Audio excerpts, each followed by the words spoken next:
Bonjour, alors aujourd'hui, un exercice de nombres complexes à la portée des terminales MathExpert, à partir de la terminale MathExpert.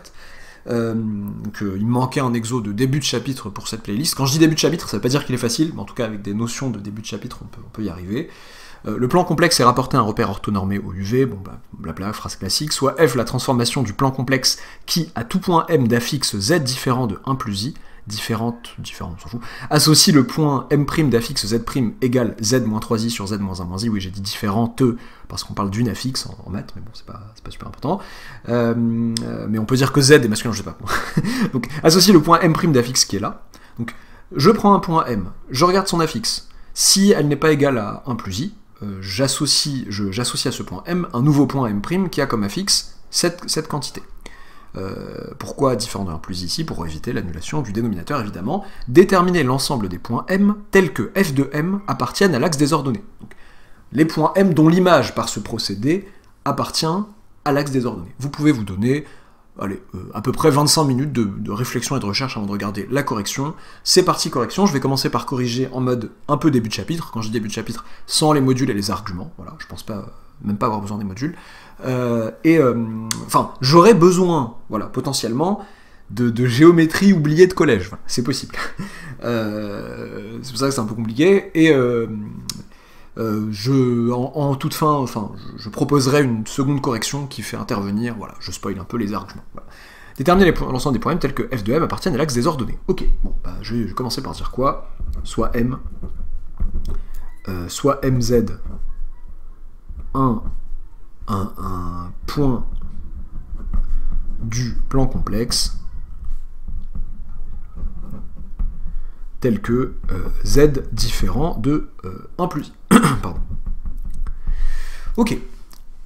Bah, je vais me demander ce que veut dire que f de m appartient à l'axe des ordonnées. F de m appartient à l'axe des ordonnées, ça veut dire quoi? Ça veut dire que l'affixe de m', du coup, est un imaginaire pur.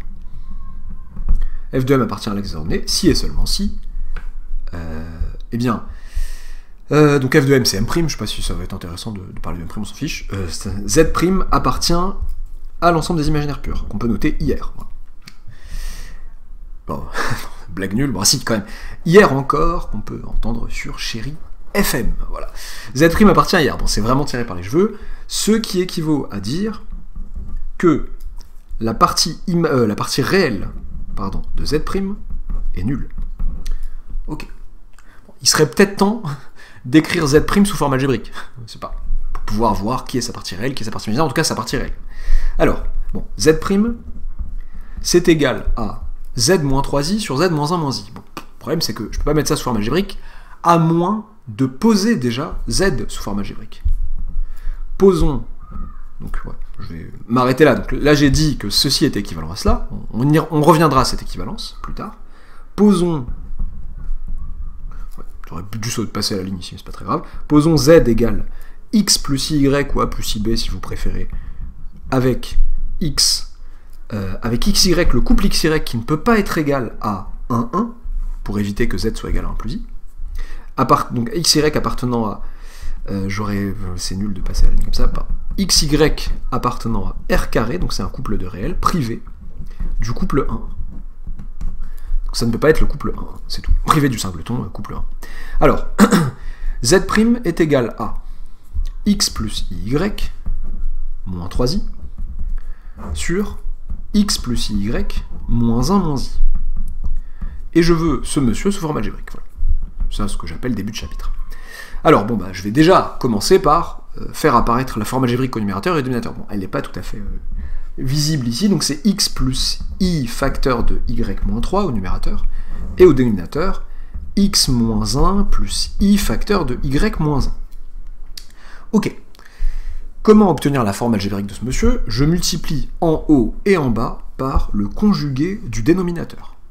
Le conjugué du dénominateur, c'est x moins 1 moins i facteur de y moins 1. Je détaille un petit peu, même si vous allez un peu plus vite après, vous savez tout de suite que c'est... Alors, vous dites peut-être pas le module au carré, en tout début, on dit a carré plus b carré, bon, on y revient. Le conjugué donc du dénominateur en haut et en bas, du coup, pour garder l'égalité, très bien. En bas, sans surprise, bon, je suis très optimiste, je pense que ça va rentrer ici. En bas, sans surprise, ça me fait... Donc si j'ai A plus IB ici avec A et B réel, A plus IB facteur de A moins IB, c'est le... A plus IB multiplié par son conjugué, ça me fait le module de A plus IB au carré. Le module de A plus IB, c'est racine de A carré plus B carré, donc ça fait A carré plus B carré. Ceux qui n'ont pas encore entendu parler de module, j'imagine qu'à ce stade, zut, vous savez que c'est A carré plus B carré que vous êtes censé obtenir. Donc j'obtiens ça. Hors de question de faire faufiler des I carré qui feraient des moins 1 et tout. Ok, et au numérateur, alors on le dit, quelle galère m'attend au numérateur? Pas une si grande galère que ça. Disons qu'il y a, en fait, 2 termes ici, 2 termes là, et qu'en développant, voilà, je vais obtenir 4 termes, je vais les ranger, etc. Je ne vais pas inutilement développer là, par exemple. Là, j'ai A plus IB, facteur de A' plus IB', et je vais m'arranger avec ça. Donc là, par exemple, ça va faire X facteur de X moins 1, il n'y a pas de raison de casser pour l'instant. X facteur de X moins 1.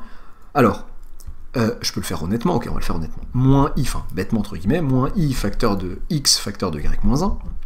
Juste mis le I devant, si ça vous dérange pas. Plus I facteur de Y moins 3 facteur de X moins 1. Vous voyez, ça fois ça. Plus ça fois ça. Vous voyez, 4 blocs au final. Donc, I fois I, ça fait moins 1. Donc, I fois moins I, ça fait 1. Donc, ça fait plus, c'est bien un plus, Y moins 3 facteur de Y moins 1. Ok. Ok. Bon.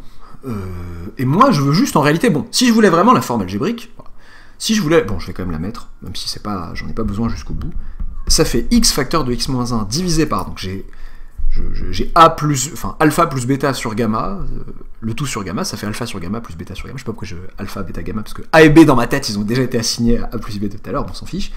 X moins 1 au carré plus Y moins 1 au carré. Est-ce que j'oublie pas quelqu'un? Oui, en plus j'oublie le plus, donc Y moins 3 facteur de Y moins 1 qui était ici. Donc ça, c'est exactement la partie réelle de notre Z', et il reste plus I facteur 2, donc la partie imaginaire, c'est ce que je vais avoir là. Je n'ai pas I dans la partie imaginaire. Donc plus I facteur 2, donc ça plus ça, donc je commence par ça pour éviter le... je vais écrire machin moins machin plutôt que moins machin plus machin. On s'est compris, enfin peut-être pas. Ça moins X facteur de Y moins 1 du coup. Plutôt que écrire moins X facteur de Y moins 1 plus 1. C'est pas très joli, mais ça c'est pas faux non plus. X moins 1 au carré plus Y moins 1 au carré. Ok. Bon bah avec ça, je peux facilement voir ce que veut dire que la partie réelle de Z' est nulle. Donc, partie réelle de Z' égale 0, si et seulement si cette quantité est nulle, et un quotient qui est nul, ça veut tout simplement dire que son numérateur est nul. Le dénominateur ne doit pas être nul a priori à la base, mais il l'est pas, parce qu'on est en train de travailler sur Z qui s'écrit X plus Y avec X, avec impossibilité d'avoir simultanément X égale 1 et Y égale 1. Seul moyen d'annuler cette quantité.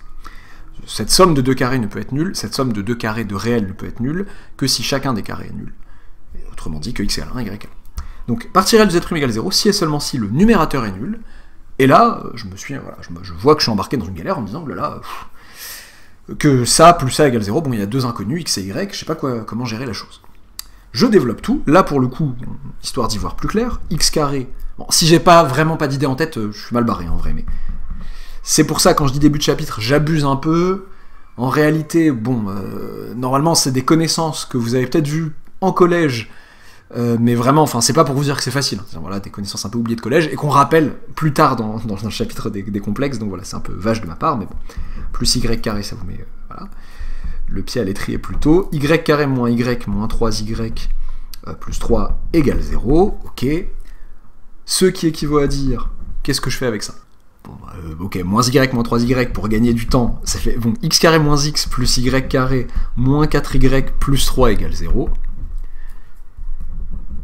Et là, le but, c'est de se dire, bon, je sens une équation de cercle, je sens, en fait, je rappelle que, sans parler de module, on pourrait me dire, mais il y a du module caché. Non, pas spécialement, même si c'est une histoire de distance, je rappelle que dire qu'un point M appartient au cercle de centre, je dis n'importe quoi, de centre oméga et de rayon R, ça veut dire que la distance entre oméga et M est égale à R, oméga et R c'est pas un super choix, hein. Oméga M égale R, ce qui équivaut à dire que, donc si on est sur le plan, ça fait racine carré de xm moins x oméga, le tout au carré, plus ym moins y oméga, le tout au carré, c'est génial d'avoir mis un truc ici qui se fermait, égale r. Ce qui équivaut aussi à dire, en appliquant la fonction carré des deux côtés, et du fait que, enfin, c'est bien une équivalence parce que tout le monde est positif, voilà, bon, ce qui équivaut à dire que xm moins x oméga au carré plus ym moins y oméga au carré est égal à r carré. Donc si j'avais la gentillesse, si je pouvais avoir, si cette expression avait la gentillesse de me faire apparaître une somme de deux carrés qui font intervenir, bon là le xm c'est x en l'occurrence et le ym c'est y, je sais pas qui serait un éventuel oméga, j'ai envie de le faire apparaître, ce serait cool que j'ai une somme de deux carrés. Bah, déjà, je peux me dire, vous savez quoi, ça commence bien. X au carré moins x, ça pourrait bien commencer comme une identité remarquable. Sauf que je vais essayer de la compléter. X carré moins, donc je vois apparaître, enfin je vois avec de l'imagination, du a carré moins 2ab plus b carré, sauf qu'il n'y a pas le plus b carré. Donc moins 2ab, donc moins 2 fois x fois 1,5, parce qu'il n'y avait pas de 2, hein, donc c'est bien ça qui fait moins x. Donc a au carré moins 2 fois a fois b, bah le b là en l'occurrence, c'est bien choisi, c'est 1,5 le b. Donc là je vais avoir du 1,5 au carré, du 1 quart. Ok, sauf qu'il n'y était pas lui. Alors, de deux choses l'une, soit je le fais disparaître aussitôt avec un moins 1,5 moins 1,5 au carré, soit je dis, attendez, vous savez quoi, pour que l'équilibre reste vrai, eh bien, le égal 0, bon, j'ai additionné, j'ai ajouté 1,5 au carré de ce côté, bah, je vais ajouter 1,5 au carré de l'autre côté. Tac. Ok, 0 plus 1,5 au carré, ok. Pareil pour y. Y carré moins 4y, ça commence bien. Ça commence bien comme y carré moins 2 fois 2y, bon là ça va quand même, moins 4y, et il faudrait plus 2 au carré, bon, plus 4 quoi. Il n'y avait pas plus 2 au carré, bon bah je le mets là. Ok. Et le plus 3 qui est ici, bon, je peux gagner du temps et dire, bon vous savez quoi, je le fais passer de côté, ça fait moins 3. Voilà. Ça fait plusieurs étapes en une, certes. Et j'aurais pu faire en deux étapes, voilà. N'hésitez pas à temporiser, à mettre sur pause si ça allait un peu vite. Ce qui équivaut à dire, du coup, que, je ne montrais rien du tout, j'étais en train de stabiliser la feuille, x moins, donc là, mon directeur remarquable, que j'ai forcé, dont j'ai forcé l'apparition, bah, ça me donne du x moins 1,5 au carré, plus y moins 2 au carré, égale 1 quart plus 4 moins 3. Donc 1 quart plus 1. 1 quart plus 1, ça fait 5 quarts. Ok. La partie réelle de z' est nulle. Autrement dit, fm appartient à l'axe des ordonnées si et seulement si j'ai cette égalité. Cette égalité qui traduit en fait l'appartenance de m à un certain cercle. Je vais faire intervenir des points, enfin je vais nommer un point, qui serait le centre de ce cercle, soit oméga, le point du plan complexe, qui a pour coordonnées, on pourrait parler d'affixe mais aussi de coordonnées, qui a pour coordonnées 1,5, 2. Bah, qu'est-ce qu'on sait à ce stade? On sait que M appartient... pardon, c'est pas ça que je voulais dire. F de M appartient à l'axe des ordonnées. J'ai la flemme de nommer l'axe des ordonnées, Y, etc. Bon. Des ordonnées, super génial. Bon, c'est un grand O, des ordonnées. Si et seulement si. Eh bien, si et seulement si M appartient au cercle de centre oméga et de rayon. Alors quel rayon? Ça c'est le rayon au carré, pas se faire piéger. De rayon, donc racine de ça. Donc racine de 5 quarts, donc racine de 5 sur racine de 2. Sur racine de 4, pardon, sur 2. Du coup. Je rappelle que racine de A sur B, pourvu que A et B soient strictement positifs tous les deux, ça fait racine de A sur racine de B. Ok, alors attention, j'oublie pas un truc.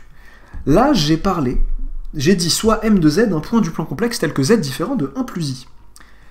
Et pour ces points-là, tous sauf ce point d'affixe 1 plus I, eh bien, l'appartenance de Fm à l'axe des ordonnées est équivalente à ça.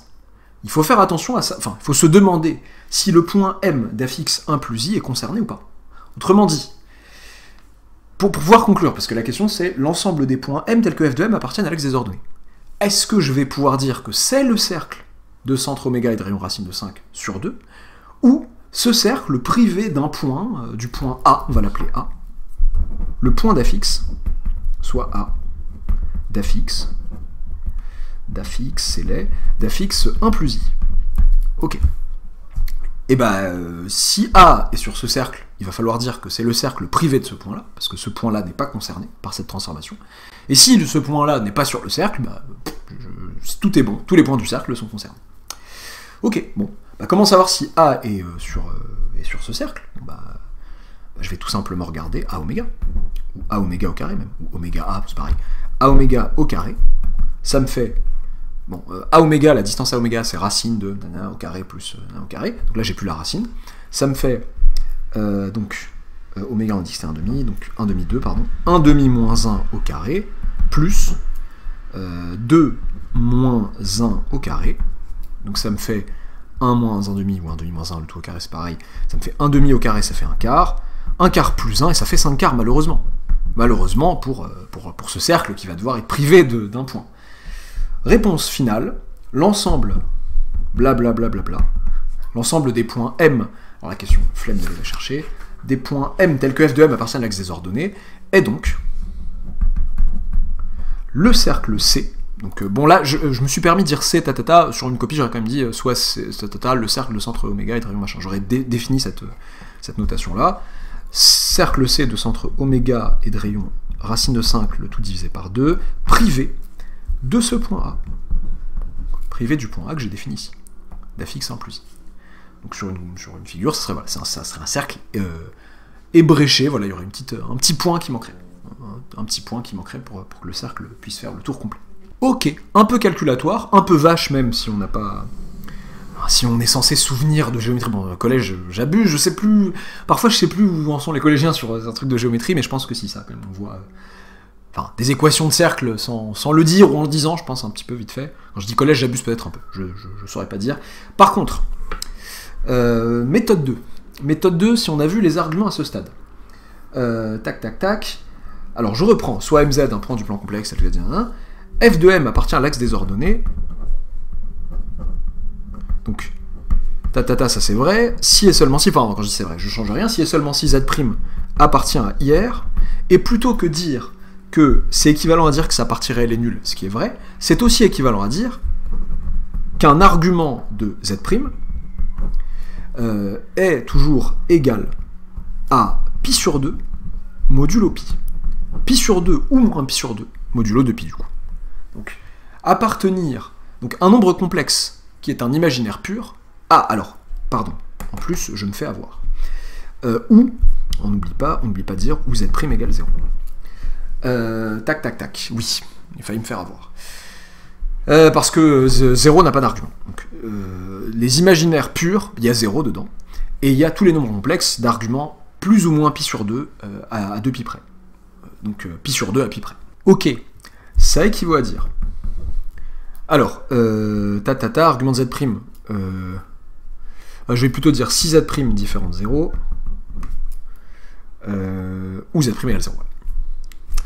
Alors, déjà, Z' égale 0 convient. Z' égale 0, si et seulement si, Z égale 3i. Ok. Parce que le numérateur, c'était Z moins 3i sur machin. Z égale 3i convient. Enfin, Z égale 3i, ça me fait Z' égale 0, et c'est bien un imaginaire pur. Ok. Pour tout Z appartenant à C privé de 1 plus i et de 3i, pour pouvoir éviter toujours l'annulation en dénominateur et le fait que mon nombre complexe soit nul, et de telle sorte de lui... Enfin, éviter ça pour être sûr qu'il a un argument, voilà. Pour tout Z appartenant à ça, Z' appartient à IR si et seulement si. Donc, arg de Z' est congru à pi sur 2 modulo pi, est égal à pi sur 2 à pi près, quoi. Pi sur 2 plus qu'à pi avec k appartenant à Z, si vous voulez. Donc, ce qui équivaut à dire que, donc, arg, alors, qui est Z'? Z', c'est Z moins 3i. Alors, il est temps de donner des noms à des gens. Donc, est-ce que j'avais... Oui, A, grand A, c'était le point d'affixe 1 plus i. On va dire que B, c'est le point d'affixe 3i. Donc, là, j'ai du Z moins ZB, l'affixe de B, sur Z moins ZA, cet argument qui doit être congru à pi sur 2 modulo pi. Est égal à pi sur 2 plus qu'à pi avec k appartenant à Z. Ok, ouais, mais cet argument, c'est l'angle, la mesure de l'angle. A, alors, Z c'est le point d'affixe, enfin c'est l'affixe pardon du point M. AM du coup, normalement c'est un truc de votre cours ça, AM BM. L'angle AMBM qui doit être égal à pi sur 2 modulo pi. Ok. L'angle AMBM, sa mesure est la même que celle de l'angle MA-MB. Vous avez angle orienté UV ici. Si vous prenez donc l'angle orienté UV, vous allez le voir là. Si vous prenez moins U, moins V maintenant, donc moins U, l'opposé de U, moins V, l'opposé de V, hop là, vous remarquez que c'est le même angle et la même orientation aussi. Bah, le schéma est un peu moche, mais vous l'imaginez sans problème, j'espère. Congru à pi sur 2 modulo pi. Ok, mais ça veut dire quoi ça? Ça équivaut exactement à dire que AMB est rectangle en M. Ok. Donc, hop là. Un petit rappel de géométrie là pour le coup de collège. Résultat sympa. Donc A c'était le point d'affixe, on a dit, je sais plus, 1 plus I. Hop là, qui serait là, le point A. Le point B d'affixe 3i, I, un point d'affixe I, point d'affixe 2i, point d'affixe 3i. Et vous regardez l'ensemble des points M qui ne sont ni lui, ça tombe bien, tels que AMB soit rectangle en M. Et ben ça c'est un résultat sympathique de géométrie qui vous dit que cet ensemble, c'est le cercle de diamètre AB. L'ensemble des points en M tels que AMB soit rectangle en M, c'est le cercle de diamètre AB. Et oui, je me rends compte d'un truc, c'est qu'on nous apprend ce résultat, en général on ne dit pas privé de A et de B. Bon. Alors, ça marche pas, parce que si je prends, si M est confondu avec A ou avec B, le triangle devient plat. Donc voilà. Donc en l'occurrence ici, pour tous les Z appartenant à C privé de 1 plus I, 3I, dire que Z' appartient à IR, c'est équivalent à ça. Donc je me retrouve avec ce cercle-là, sans le point B, sans le point A, sauf que le point B convient par ailleurs. Le point B, on a dit, si on prend Z d'affixe 3, enfin pardon, l'affixe égale à 3i, donc un point M d'affixe 3i, ça marchait. Il n'y a pas de problème. Donc le point M peut être confondu avec B, auquel cas bon, c'est un peu abusé de parler de triangle, mais il ne peut toujours pas être confondu avec A, parce que sinon la transformation n'est pas possible. La division par 0 n'est pas possible. Donc on a la même conclusion. Alors, on pourrait me dire, attends, est-ce que tu es sûr de nous balancer le même cercle? Oui, c'est le même. C'est le même, on peut le vérifier. On peut vérifier le centre de ce cercle. On va vérifier avec les coordonnées. Enfin, je me flemme un peu là, j'avoue que ça commence à s'éterniser un peu. A avait pour affixe 1 plus I, B a pour affixe 3i. On peut facilement calculer l'affixe du milieu de AB, qui est le centre du cercle, du coup. Vous calculez, ça fait 1 demi. Est-ce que c'était bien ça? Oméga, c'était quoi déjà? Oui, c'est bon. 1 demi plus 2i, parce que ça fait 3i plus i. Et oméga était de coordonnées 1 demi 2, donc d'affixe 1 demi plus 2i. Voilà. Voilà, donc même conclusion, ce cercle privé du point A. J'espère que ça vous aura plu, quel que soit votre avancement dans le chapitre. N'oubliez pas de vous abonner si ce n'est pas encore fait, d'activer la petite cloche des notifications, et à bientôt pour une nouvelle vidéo.